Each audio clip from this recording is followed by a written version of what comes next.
On today's Tech Huddle, we have Pam Fields from Mid-State ARC that has created the ATech Training Center. Hi, welcome everybody, and thank you for having me to share this wonderful experience and product that we have. So the Mid-State ARC, just for a little background for you, is a provider agency for people with intellectual disabilities in central Connecticut. And when the agency began to respond to the CMS ruling in 2014 to move people to more community-connected, independent settings utilizing assistive technology, we realized that we needed more knowledge and that we needed to change our agency culture in order to create the capacity for promoting and utilizing AT throughout all levels of our agency, including the direct support professionals. And then as we networked with our peers, the other agencies throughout Connecticut, we realized that the need existed for the majority of the providers in the area, and that although assistive technology was located all over the place, we didn't have the knowledge inside of our agencies to really get that whole system implemented and going. And we also realized it hit all sectors of providers, including people who were supporting seniors as they were aging into disabilities, veterans coming home with a variety of different disabilities, people with mental health issues, and people experiencing rehab services through accidents and illnesses. So once we identified all that, we created the Assistive Technology Training Center of Connecticut. And the center was created in partnership with Mid-State ARC, the New England Society of Innovation and Technology, which is a makerspace, and Futures Inc., which is another ID provider in Connecticut. And the purpose of the center is to provide valuable resources to agencies who support people with barrier issues in order to create outcomes of greater independence and full community inclusion using whatever variety of assistive technology works for that person. We also identified through the process that although there are a plethora of AT centers throughout our nation, there is a lack of resources and training for the actual providers in order for them to gain the knowledge that they need to get their cultures changed in their agency and implement assistive technology at all levels. And what we've seen happen in the past is people would come into our agency using assistive technology. Our staff were not familiar with it, and most of the technology ended up in a drawer. So in order to make sure that all of the assistive technology was sustainable, we thought that providers needed a resource to help them gain that knowledge. So our center was created in 2016 and opened in March of 2017. To date, we have 21 members throughout Connecticut, and we've done quite a few presentations in Rhode Island to help them share our knowledge about the center and how that works. The center mainly focuses on independent living and community integration. And once a member, the majority of our services and our menu for services is open to the members. There's only a couple things that require extra funding. But the center offers regular learning labs several times a month on a variety of topics. And all of the learning labs are web-based through the Zoom application, which we're using now, in order to allow remotely. So we have members all over Connecticut, and that way they don't have to drive to the center of Connecticut in order. Labs a month consist of training on a new device that we have found. So we have the vendors attend or web in and do the training on a new device. The second learning lab that we conduct is a lending, not a lending library, an AT assessment lab that helps people who are learning to do assessments on independent, helps them identify how to do that and what skills they need and what questions they need to ask.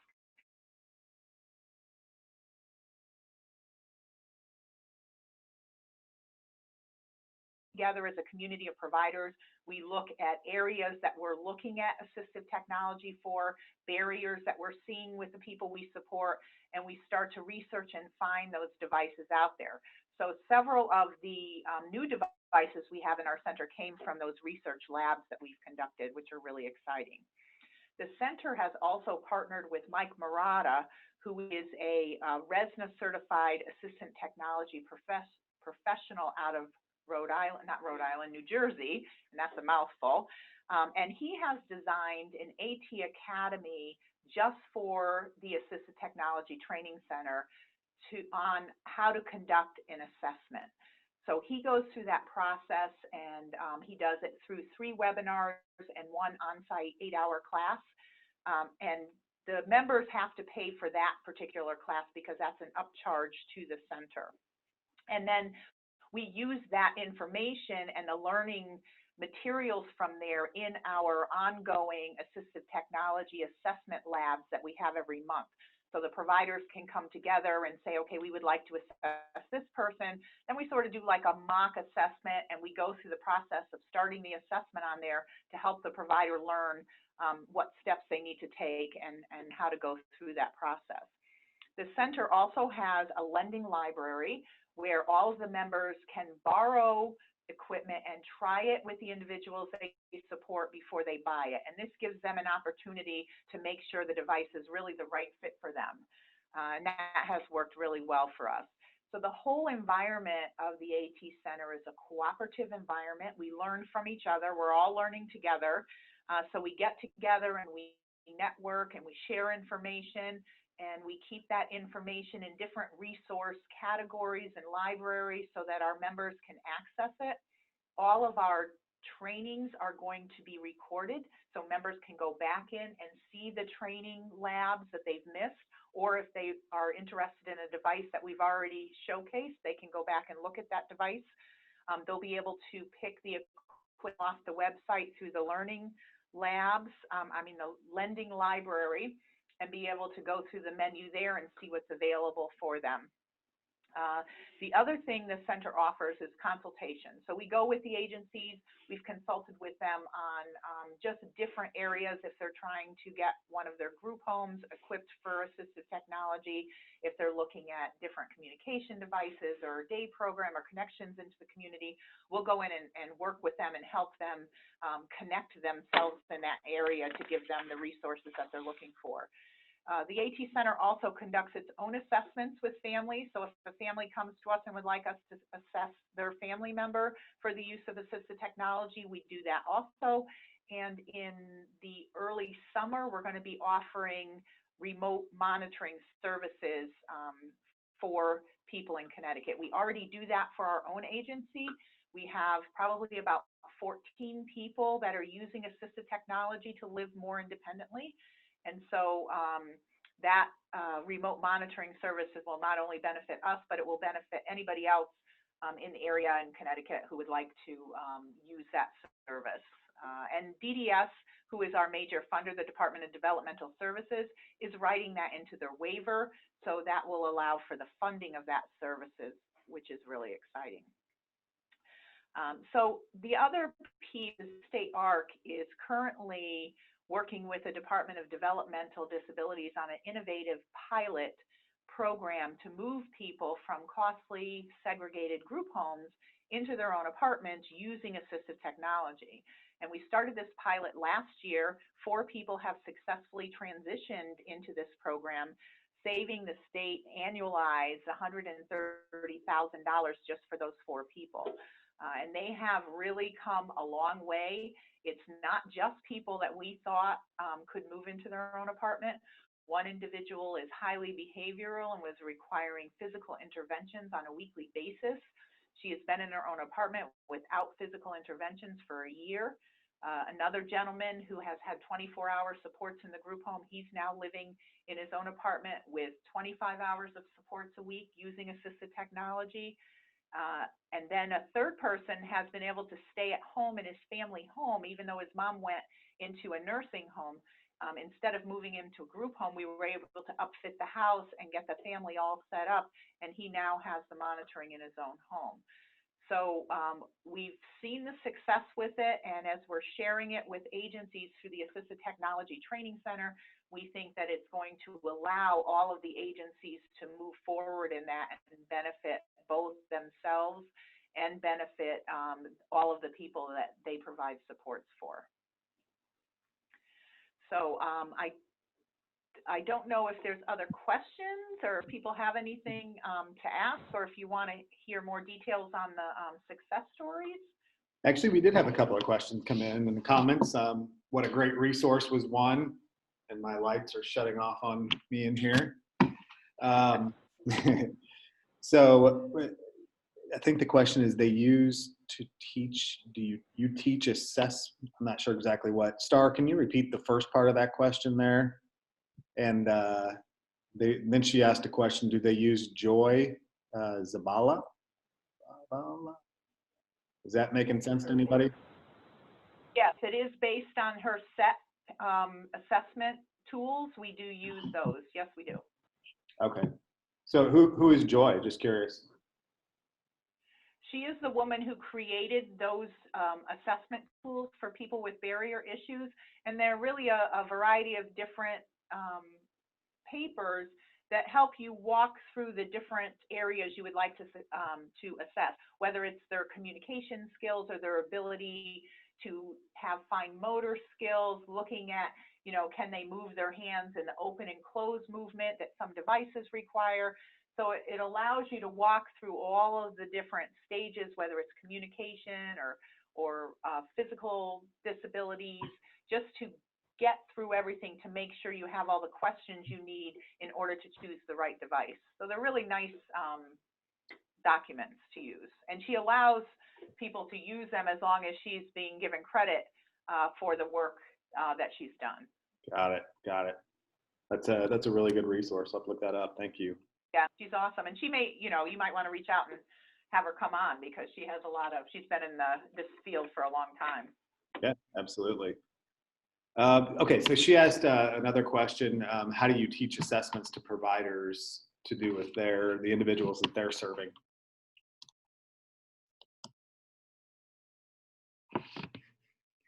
Session with Mike Murata, the 3 webinars. He has 3 one-hour webinars, and then he does a full 8-hour class. He comes up from New Jersey to do the 8-hour class. So once they've gone through that assessment process, they'll start attending our assessment classes each month, and how to write the assessment. We have a template that was given to us by the Connecticut Tech Act. Arlene Lugo, who runs the Connecticut Tech Act, she has an assessment, the actual evaluation form right up for the end. So she's given us that template. So we share all of those in the documents with them. And then our staff at the center, there's 3 of us, will actually go out with the provider if they would like us and do the first or second assessment with them to get them familiar on how to assess somebody. And like I said, we're not assessing for those detailed communication skills of using detailed communication devices. Our center is really focused on the independence part of it, of how do they connect independently, how can they stay alone, how can they access safety things in their house for their stoves and different things like that. And so if we needed to do a more detailed speech and OT assessment, we do have people that we contract with through the center to provide those assessments. Wow, great. You're getting lots of good comments in there. Awesome. What is it? She had another question is, what is Mike's title? He is an ATT, so I would assume that's an assistive technology professional, and he has been in the field, I want to get it right, over 30 years. He runs the Tech Act for New Jersey, and he is a RESNA certified.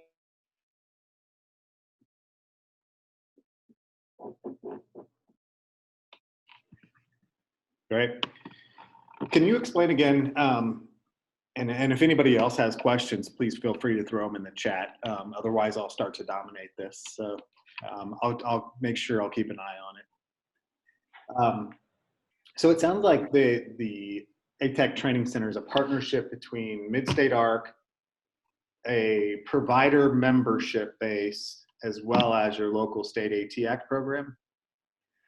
Did I miss somebody? Well, the ATech we're connected to, but they're not an active partner in our AT center. We're working on that. So we really have a lot of backing from the State Department of Developmental Services. In fact, they're a member of the center, and all of their staff who are providing direct services can access the center the same way as the other agencies can. And so the other people we contract with or partner with is the New England Society for Innovation and Technology. And that group is a makerspace in Meriden. It has all kinds of traditional makerspace type areas. So they have a wood shop and a print shop, an electronic shop. They have a computer lab. They have saws and all kinds of, it's like a huge man cave. And their piece, and it's a group of entrepreneurs and engineers who have retired, or they do this, they join as volunteers on their own time. And what they bring to the table is that if we're assessing somebody for a piece of technology and that technology just doesn't quite fit right and we need to have it adapted, they've been able to do that for us. So they can take the technology we've identified, come out and assess the person we're trying to use it with, and they can adapt the technology for them using all those tools they have in that great makerspace they have. So that's a piece that we bring to the table that, you know, some other AT centers don't have, which is very helpful for us. Yeah. And I also heard that you, sounds like you're incorporating remote supports into the mix here so that you can meet needs across an even wider spectrum, it sounds like, right? Right, absolutely, because now we do the remote supports for the people that live in our cluster. Right now it's a 4-person cluster. It's gradually growing up to a 12-person. And also we have a variety of other people that are living in their own apartments without those cluster supports. And we already do the remote monitoring for them. That's a concern some other agencies have about how do they do that. So we're going to be able to provide that service going forward to other agencies and grow it in our own agency. Wow, that's great. So I love what you guys have done, and the reason I really wanted to get you guys on here is that I love the collaboration among different entities and the state being involved. And I mean, you've pulled together and you're creating a resource center, and your agency really stepped up to do that. So I think it's just an amazing model that other people can see. I have one person that also wants to connect with you, I think. So I'll just shoot an email to make that connection easier. Yes, I will do that. You're welcome. She says thank you. So yeah, she's based in Ohio, so I think that you guys will have an amazing conversation. So one of the things I wanted to add is that, you know, we do have 2 locations. They're in the same building, but 2 different rooms that house all of our assistive technology that's available for display and for the lending libraries. And we're hoping within the next year to be able to create a model AT apartment showroom so that people can see the different devices. Because now they'll ask for it and they'll say, can we come in and see it in the individuals' houses? But the assistive technology for independence is really invisible. So when you walk in, you just see an apartment. You don't usually see a lot of the pieces there. So this will allow them to come in and really see all of the different devices and how they interplay with independence. That's great. That's how it should be, right? It should be invisible and just blend into the environment as much as possible. Absolutely, yeah. And there was another question I was going to ask you, but if you have another thought, I don't want to interrupt you. No, I was just going to state that some of the equipment that we use that has been very valuable is there's a system called the wellness system, and it used to be called Be Close. And there's also one called, it just went right out of my mind, a cook stop for the stove. And both of those devices work off of an artificial intelligence, and they monitor movement through sensors and through sensors being located all over the place. So in the cook stop, they would be located around the stove, obviously, and if the person isn't standing there cooking, it would shut the stove off when they walk, if they're not there. And the other ones are located all the way through the house. So it can monitor independence. It can monitor if somebody has diabetes and they're up all night going to the bathroom. You can put a sensor in the toilet to know the toilet keeps flushing. You can put a sensor on the refrigerator or cabinets to know if people are either not going in to eat or going in too much, which we have more problems with than the opposite. So those are two of the devices that really seem to have allowed people that we never thought would have the ability to live by themselves, have afforded them that opportunity.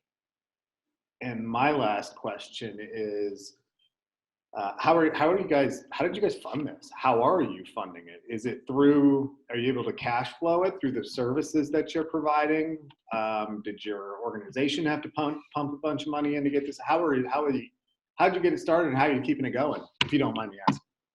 No, so part of it is our agency supporting or allowing myself and Amy to work on the tech center operations, even though the tech center isn't technically funding us in that vein right now.